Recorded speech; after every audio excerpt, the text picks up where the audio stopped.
Sabe aquela pergunta por que a gente deseja as coisas que deseja? Pois é, o psicanalista Jacques Lacan tinha uma resposta, no mínimo, surpreendente para isso. Ele pegou o famoso mito de Édipo e o transformou, mas não num drama familiar, e sim num mapa lógico que explica como a nossa identidade é construída. Vamos desvendar essa ideia juntos? Essa pergunta, olha, ela foi a grande obsessão de Lacan. E para ele não era só uma questão filosófica, abstrata, não. É um motor que define basicamente tudo na nossa vida.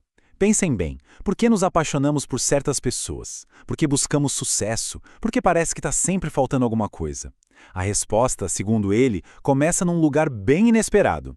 A nossa primeiríssima infância. Lacan diz que a resposta está num drama lógico que todos nós, sem exceção, vivemos. E é importante não pensar nisso como a história de uma família específica, mas como um roteiro universal, sabe? Dividido em 3 atos. É a jornada que nos tira de uma união total, imaginária, com a figura materna e nos joga no mundo real, um mundo de regras sociais e, claro, de linguagem. Então vamos lá. O primeiro ato desse drama é o que a gente chama de fusão. Tudo começa no nosso relacionamento mais primordial de todos, aquele com a figura materna. É aqui, nesse estado de unidade que parece perfeita, que as sementes de todo o nosso desejo futuro são plantadas. Bem no comecinho, para o bebê, não existe eu e mãe. Existe um nós. É um mundo de totalidade, puramente imaginário. Só que aos poucos a criança começa a perceber uma coisa. O olhar da mãe às vezes se desvia. Ela deseja algo mais. E essa percepção, essa pequena rachadura de que a mãe não está completa, inaugura a primeira grande pergunta da vida. Afinal, o que ela quer? E é aqui que Lacan introduz o seu conceito mais famoso e talvez o mais mal compreendido de todos, o falo. É importantíssimo entender isso. Para ele, o falo não tem nada, absolutamente nada a ver com o órgão físico.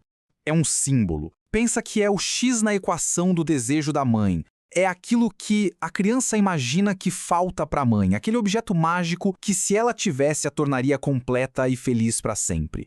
Então, qual é a primeira estratégia da criança para resolver esse enigma todo? É bem direta, na verdade. Se a mãe deseja alguma coisa, a criança vai tentar ser essa coisa. A lógica dela é, se eu me tornar um objeto que preenche o vazio da minha mãe, eu garanto o amor e a atenção dela para mim. É uma tentativa de ser a solução para o desejo do outro. Acontece que esse estado de fusão, essa bolha, não pode durar para sempre. O segundo ato é marcado pela entrada de um terceiro elemento. Uma força que chega para bagunçar tudo, mas que é absolutamente necessária para a gente se constituir como sujeito. Esse terceiro elemento, atenção, não é necessariamente o pai de carne e osso. É uma função, um princípio que Lacan chama de nome do pai. Pensem nisso como a voz da sociedade, da cultura, da lei. É a força que entra naquela relação de fusão total entre mãe e filho e diz, não, essa união total aí não é permitida. É a introdução das regras do jogo do mundo.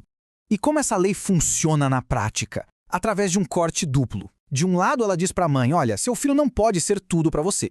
Do outro ela diz para a criança, e você não pode ser tudo para sua mãe. É uma separação, sim, dolorosa, mas é essencial. Ela quebra a fantasia de completude para os dois lados. Esse corte fundamental é o que Lacan chama de castração simbólica. E, de novo, isso não tem nada a ver com uma ameaça física. É sobre aceitar um limite. É a gente ter que renunciar àquela fantasia de que podemos ser tudo para alguém ou que alguém pode ser tudo para nós. É o momento em que a ficha cai, de que a completude total ela é impossível. E esse é o preço que se paga para poder entrar no mundo social, para poder desejar outras coisas e para se comunicar. Certo. Depois que a lei interrompe a fusão, o drama chega ao seu terceiro e último ato, a identificação. Se a criança não pode mais ser o desejo da mãe, como é que ela vai se posicionar no mundo agora? Ela precisa de um novo plano, uma nova estratégia. E essa nova estratégia é uma virada de jogo e tanto. E em vez de continuar tentando ser o falo, a criança passa a se identificar com quem aparenta ter o falo. A figura que representa a lei, o tal do nome do pai. É uma mudança radical de eu sou o prêmio para eu quero ser como aquele que dá o prêmio. E é essa identificação que resolve o impasse todo. E essa identificação vem junto com uma promessa muito poderosa. A lei basicamente diz para a criança, olha, você não pode ser o objeto de desejo agora. Mas, se você aceitar as regras do jogo, um dia, lá no futuro, você também vai poder ter o que deseja. É a porta de entrada para o desejo no mundo adulto, não mais como um objeto passivo, mas como um sujeito ativo que busca, conquista e se relaciona dentro das normas sociais. Ok, então o que tudo isso significa no final das contas? Ao final desses 3 atos, a gente percebe que, para Lacan, o Édipo não é bem uma historinha de família. É a máquina lógica que nos programa para sermos seres que desejam. Toda essa jornada lógica está resumida aqui, de forma bem clara. No tempo 1, a criança tenta desesperadamente ser o falo. No tempo 2, a lei chega e proíbe isso. E no tempo 3, a criança se identifica com essa mesma lei para um dia poder ter o falo. É a jornada completa que nos tira de um mundo de fantasia e nos insere na realidade da cultura e da linguagem. Mas por que isso tudo importa tanto? Porque esse processo é, literalmente, a arquitetura da nossa mente. É o que instala a falta como motor eterno do nosso desejo, aquilo que nos empurra para frente a vida inteira. É o que nos dá as ferramentas da linguagem para amar, para trabalhar, para construir relações. No fim das contas, segundo Lacan, é essa operação lógica que nos torna de fato humanos.